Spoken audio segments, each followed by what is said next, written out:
ലോക്സഭാ തെരഞ്ഞെടുപ്പിലെ CPI സ്ഥാനാർത്ഥി പട്ടിക ഈ മാസം 26-ന് പ്രഖ്യാപിക്കും. സംസ്ഥാന എക്സിക്യൂട്ടീവിന് ശേഷമാകും പ്രഖ്യാപനം. സ്ഥാനാർത്ഥി നിർണയത്തിന് ജില്ലാ നേതൃയോഗം ചേരാൻ നിർദ്ദേശം നൽകും. ജില്ലാ നേതൃയോഗങ്ങൾ തയ്യാറാക്കി നൽകുന്ന 3-അംഗ പട്ടികയിൽ നിന്നാകും സ്ഥാനാർത്ഥിയെ തിരഞ്ഞെടുക്കുക.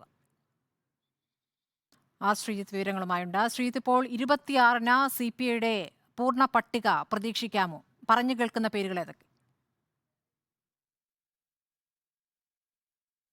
സ്മൃതി, CPIയും സ്ഥാനാർത്ഥി നിർണയത്തിലേക്ക് ഔപചാരികമായി കടക്കുകയാണ്. മറ്റന്നാൾ ചേരുന്ന CPI സംസ്ഥാന എക്സിക്യൂട്ടീവ് സ്ഥാനാർത്ഥി നിർണയവുമായി ബന്ധപ്പെട്ട് നടപടികൾ ആരംഭിക്കാൻ ജില്ലാ ഘടകങ്ങൾക്ക് നിർദ്ദേശം നൽകും. ജില്ലാ എക്സിക്യൂട്ടീവും ജില്ലാ കൌൺസിലുകളും ചേർന്ന് ഓരോ മണ്ഡലത്തിലും മത്സരിക്കേണ്ട സ്ഥാനാർത്ഥികളെ സംബന്ധിച്ച 3-അംഗ പട്ടിക നൽകണം എന്നാണ് നിർദ്ദേശം. ഒപ്പം തന്നെ പാർലമെന്റ് മണ്ഡലം കമ്മിറ്റികളും ചർച്ച ചെയ്ത് മേളിലേക്ക് നിർദ്ദേശം നൽകും. ഈ നിർദ്ദേശമാണ് 26-ന് ചേരുന്ന CPIയുടെ സംസ്ഥാന എക്സിക്യൂട്ടീവ് ചർച്ച ചെയ്ത് അന്തിമമാക്കുന്നത്. ദേശീയ നേതൃത്വത്തിന്റെ അംഗീകാരത്തോടെ ഈ സ്ഥാനാർത്ഥി പ്രഖ്യാപനം 26-ന് തന്നെ നടത്താനാണ് CPI ഉദ്ദേശിക്കുന്നത്. ആ നിലയ്ക്കാണ് കാര്യങ്ങൾ മുന്നോട്ട് പോകുന്നത്. 4 മണ്ഡലങ്ങളിലാണ് CPI മത്സരിക്കുന്നത്: തിരുവനന്തപുരം, മാവേലിക്കര, തൃശൂർ, വയനാട്.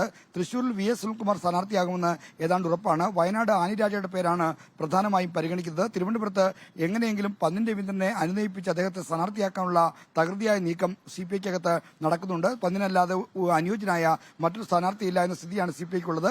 മാവേലിക്കരയിൽ AYF നേതാവ് C അരുൺകുമാറിന്റെ പേരാണ് ഏറ്റവും സജീവമായി പരിഗണിക്കുന്നത്. ശരി, ശ്രീജിത്താണ് വിവരങ്ങൾ നൽകിയത്.